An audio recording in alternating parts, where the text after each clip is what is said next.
Leaving prison after decades come with all sorts of challenges.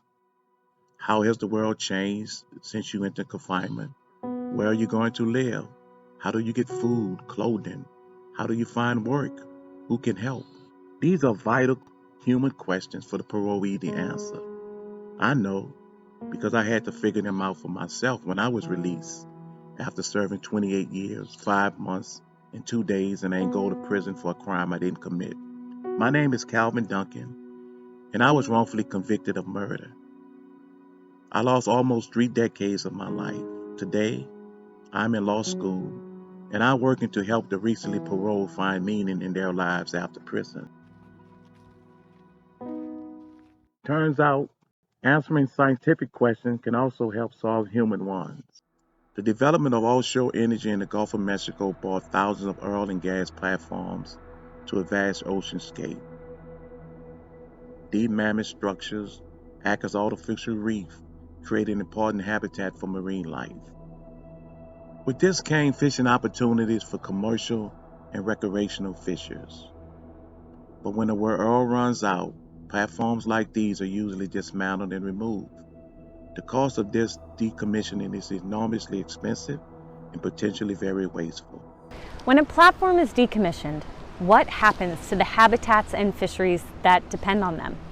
Our project informs the decision-making that results in the decommissioning of offshore structures in the Gulf of Mexico. Our metrics and techniques help evaluate each rig or platform to create a path to sustainable rehabilitation for these man-made structures that host a world of marine life beneath the waves. Above the surface, this project provides opportunities to engage and educate and overlook an important demographic, the formerly incarcerated. I am Lloyd Jarrow. I'm from Laplace, Louisiana. I was 17 years old when I was brought to prison. It was a Louisiana State Penitentiary, formerly known as Angola. I served 25 years. My experience with technology was, I didn't have any experience with technology. It wasn't as popular or prevalent as it is now. It was just a pager. You had a beeper. You see somebody occasionally with a big old cordless phone, and we're talking about 1994. The access that I had to technology in prison was limited because it was provided and accessible for guys who were to be released soon. I was sentenced to life without the possibility of parole. When I was released, what let me know that I was in a different society that was totally dependent upon technology was when I was given a cell phone and I had to create an email address. So creating an email address, I was struggling with that because I'm like, how in the world do you create it? And I was afraid that I was gonna hit the wrong button. And more than that, I was afraid that somebody was gonna be able to steal my information and some kind of way create a false identity and just commit crimes and put me back in prison. So 5 nights a week for 12 weeks, Lord and 9 fellow students are here in this Baton Rouge classroom at the Parole Project, finding their way around a computer. Okay. No.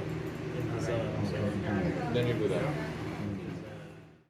What do you need to do to assess the habitat value of a platform?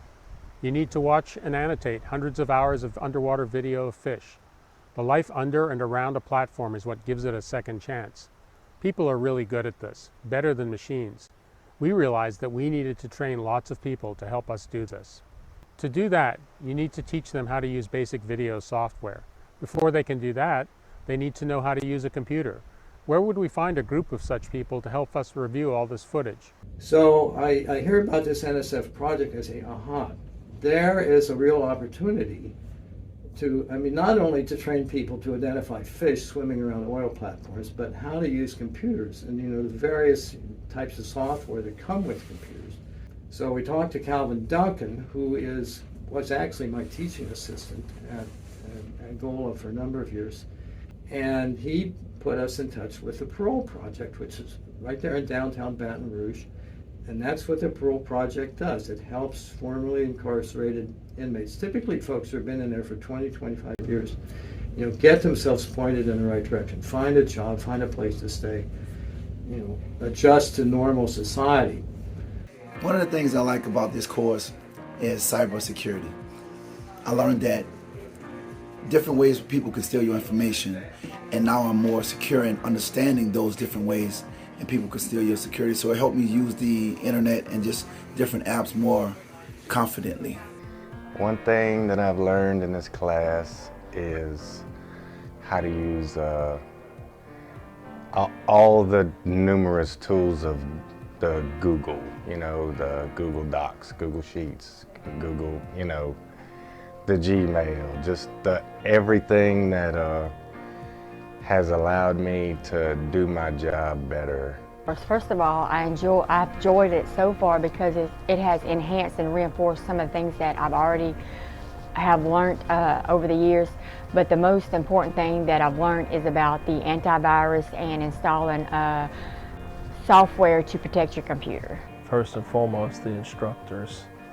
They were very helpful, always kind and considerate, and there was not a single time that I could stump them with a question. They knew the answer right away every single time.